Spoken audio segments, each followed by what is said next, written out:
Hello guys, আসসালামু আলাইকুম। আজকে ব্লগটা এই ছাদের উপর থেকেই চালু করলাম। তো এই যে এর আগেও শেয়ার করেছি তোমাদের সঙ্গে, এই যে পালং শাক গাছ, এই যে ড্রামের মধ্যে দানা ছড়িয়ে দিয়েছিলাম, গাছ হয়েছিল। তেমন একটা প্রথমে ভাবছিলাম যে হবে না, কিন্তু পরে দেখলাম যে না, গাছগুলো হচ্ছে। তো ভালোই বড় বড় হয়ে গেছে। এবার গাছগুলো তুলে নিয়ে রান্না করার পালা। কিন্তু খারাপ লাগছে, গাছগুলো তুলে ফেললে কেমন একটা হচ্ছে। তো যাই হোক, তুলবো, আজকে তুলবো না। তো আজকে তোমাদের সঙ্গে একটু শেয়ার করে রাখি গাছগুলো কত সুন্দর হয়েছে। আর এই যে মাঝখানের গাছটা দেখছো, মাঝখানের গাছটা খুব মোটা হয়েছে, মানে ভিডিওতে তেমন একটা বোঝা যাচ্ছে না, কিন্তু ভালো মোটা হয়েছে। আর এই সারের মানে সাইডেরগুলো সরু সরু হয়েছে, খুব সুন্দর হয়েছে। এগুলো হচ্ছে তোমার না, মানে কোনো রকম কোনো সার বা কিছু দেওয়া না, এই গাছগুলো হয়েছে। তো মানে কি বলবো, গাছগুলো এত সুন্দর হয়েছে, দেখে মায়া লাগছে তুলতে। তো আর এই যে সবেদা গাছ, এই গাছটাও তোমাদের সঙ্গে আমার এই চ্যানেলের প্রথম ব্লগে দেখিয়েছিলাম। তো সেই ফলগুলো সামান্য আরেকটু বড় হয়েছে, কিন্তু আরও কয়েকটা নতুন ছোট্ট ছোট্ট সবেদা ধরেছে গাছে। তো এই যে ওই জন্য ভাবলাম সবেদা গাছটুকু মানে গাছটাও তোমাদের সঙ্গে একটু শেয়ার করি। তো এই যে ছোট্ট ছোট্ট সবেদা হয়েছে, এই যে সবে কুড়ি ফুটেছে, আর দু একটা ছোটো মতো হয়ে মানে ফুটেছে। এই যে এখান থেকে ভিডিওর মধ্যে তেমন একটা বোঝা যাচ্ছে না, কিন্তু ছোট্ট ছোট্ট সবেদা হয়েছে। তো আরও একটা জিনিস দেখাবো। এই যে দেখো, এত বড় গাছটা, একটা মাত্র কুলটা ভালো বড় হয়েছে, আর পুরো সাদা, খুব সুন্দর কুল হয়েছে। এখনও পারিনি, কিন্তু পারবো। কিন্তু গাছে ফল থাকলে দেখতে খুব সুন্দর লাগে। তো এই যে দুটো কুমড়ো শাক গাছ হয়েছে। তো এই গাছগুলো হয় কি বলতে পারবো না, এখন দেখা যাক, যত্ন করতে হবে। যদি হয় তাহলে খুব ভালো হবে। তো মানে ফলটা তুলিনি, পরে তুলব। আর এই যে সর্ষে গাছ, এর আগেও তোমাদের সঙ্গে শেয়ার করেছিলাম, এই ড্রামে কি সুন্দর সর্ষে ফুল হয়েছিল। তো এখন ফুলগুলো পড়ে গেছে, এই যে ফলগুলো পুরো একদম পেকে গেছে।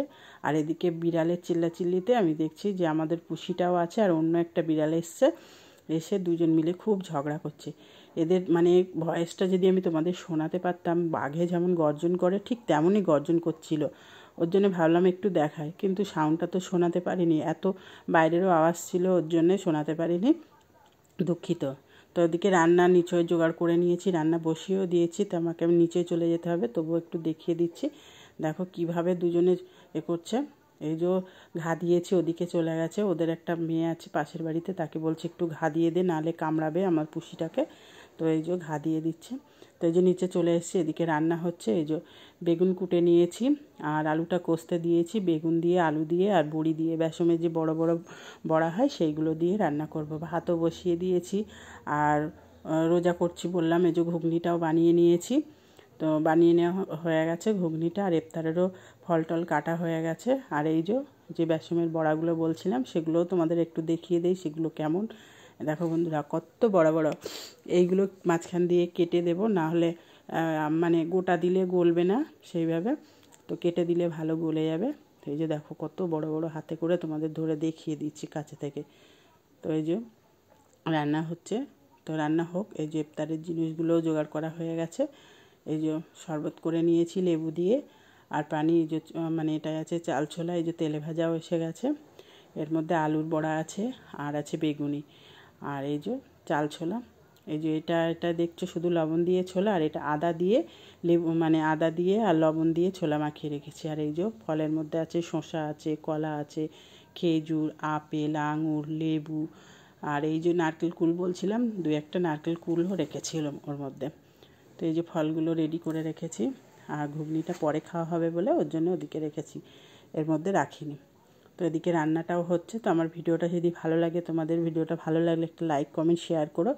আর তোমরা আমার ভিডিওটা কেউ কমেন্ট করছো না, কেমন হচ্ছে না হচ্ছে, তো ভিডিওটা পারলে একটা কমেন্ট করো। আর এই যে এগুলো ঢুকিয়ে রাখি, হাওয়া লাগলে শক্ত হয়ে যাবে, নাহলে গলতে চাইবে না। তো আজকে ভিডিওটা মানে বেশি বড় করব না, রোজায় আছি, ইফতার করতে হবে, ওর জন্যে ছোটোর মধ্যেই মানে ব্লগটা করছি। তো এই যে এগুলো ঢুকিয়ে রাখি, রেখে তারপরে ওদিকে দেখি ভাতটা কী হচ্ছে, তরকারিটাও কী হচ্ছে। তো এদিকে দেখতে হবে। তো যারা ইউটিউব চ্যানেল থেকে দেখবে তারা অবশ্যই আমার চ্যানেলটিকে সাবস্ক্রাইব করে নিও, যারা এখনও সাবস্ক্রাইব করোনি, এরকম প্রতিদিন ব্লগ পাবে দেখতে। তো এই যে তরকারিটা কষতে দিয়েছিলাম, একটু দেখিয়ে দিচ্ছি যে আর একটু কষতে হবে, এখনও পুরো কমপ্লিট হয়নি কষা। এক হাতে মোবাইল আর এক হাতে তোমার আলুটা নাড়ছি। তো এই যে তরকারিটা প্রায় হয়ে গেছে। এই যে দেখিয়ে দিচ্ছি তোমাদেরকে, দেখো কেমন সুন্দর লাগছে দেখতে, খুব দারুণ লাগে। সারাদিন রোজা করার পরে এই তরকারিটা খেতে খুব ভালো লাগে। তো আজকে ভিডিওটা এই পর্যন্ত ছিল। খোদা হাফেজ।